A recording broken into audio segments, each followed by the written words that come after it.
So, good morning, good afternoon, good evening, whatever time you are watching this.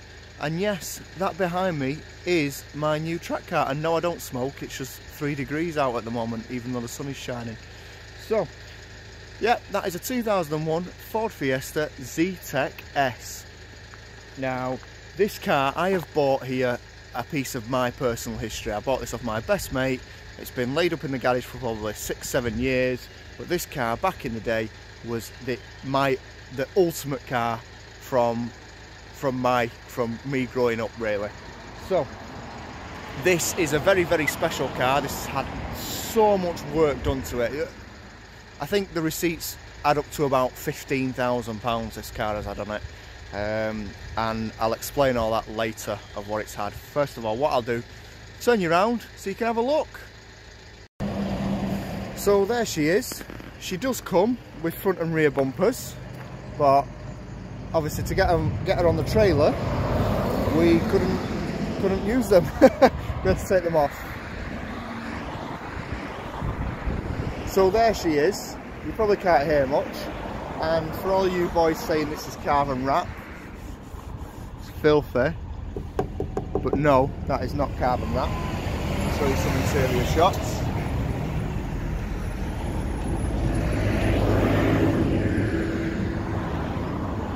And there, if you can see in there, is the rear bumper, and the back of my beast is the front bumper.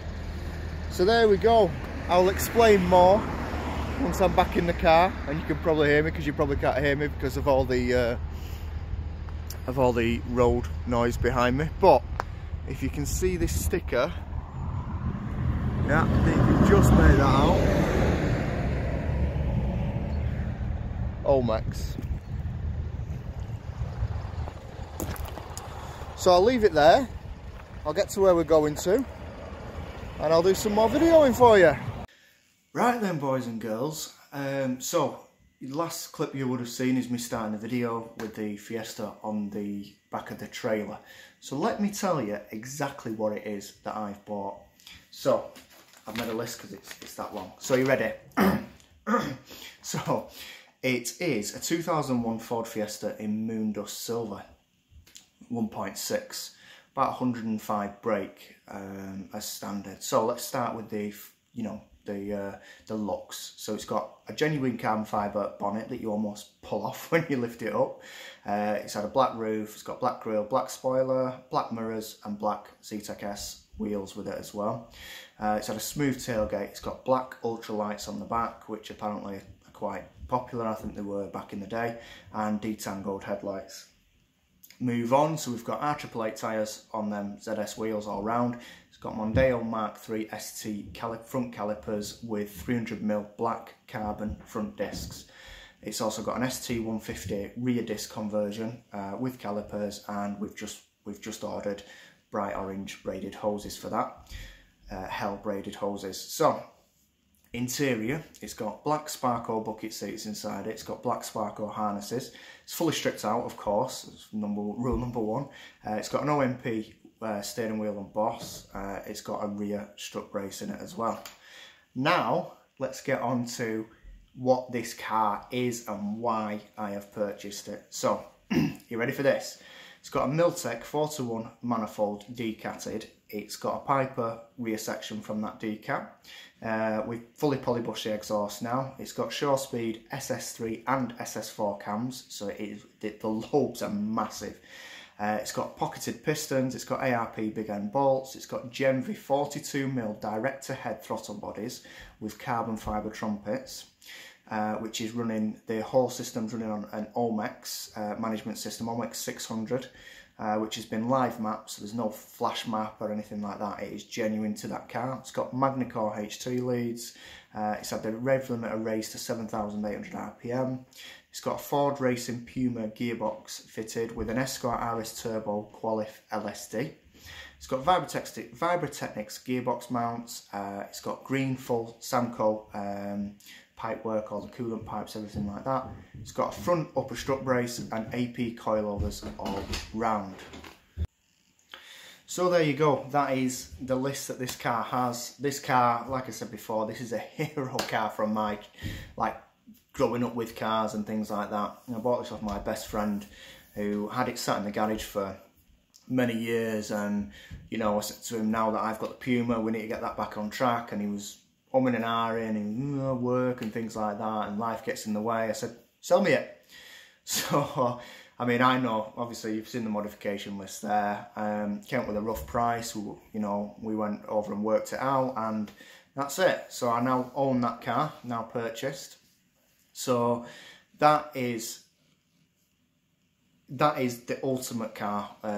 It's the ultimate sort of base project for where I want to be at. I think it's about 165 brake horsepower.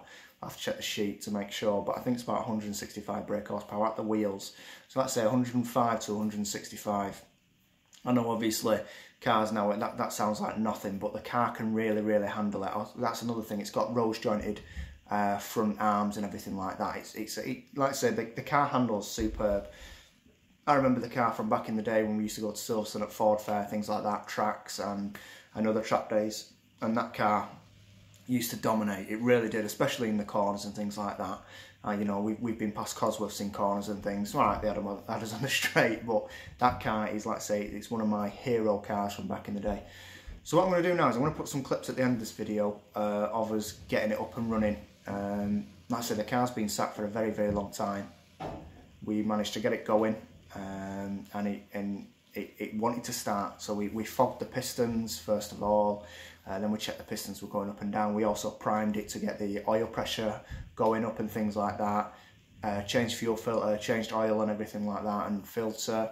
And yeah, just did a few things, and boom, she came to life. Obviously, she needs a very, very, very good run out. You know, the kind of car that it is. I mean, also as well, it's never going to idle beautifully because of how aggressive the cams are. The cams are meant to be high up in the rev range, so when they're idling, you know, it can get a bit lumpy. But that, you know, people that know that's how cammed cars usually run. We adjusted the idle a tiny bit, and it seemed to idle a lot better than what I remember it, and I think it might have been just idling a bit too low. So there we go. So I'll put some clips at the end of this of it running, things like that. And yeah, I hope you enjoyed me for this journey. I didn't film much of me actually working on it purely because I just wanted to. Sometimes with YouTube, you spend longer getting camera angles and making sure people can see things and actually doing the work. And you know, I'm in this because I love cars and I love mechanicking and I love messing and I love fixing. So I just wanted to get on and I wanted to get in and get stuck in and see what we was working with. And we had such a good time, me and my uncle, working on that car. So yeah, hope you enjoy. Thanks for watching, and hopefully enjoy the clips at the end. Any comments, obviously, always welcome. And my Facebook, Instagram and everything will be below. Cheers, guys.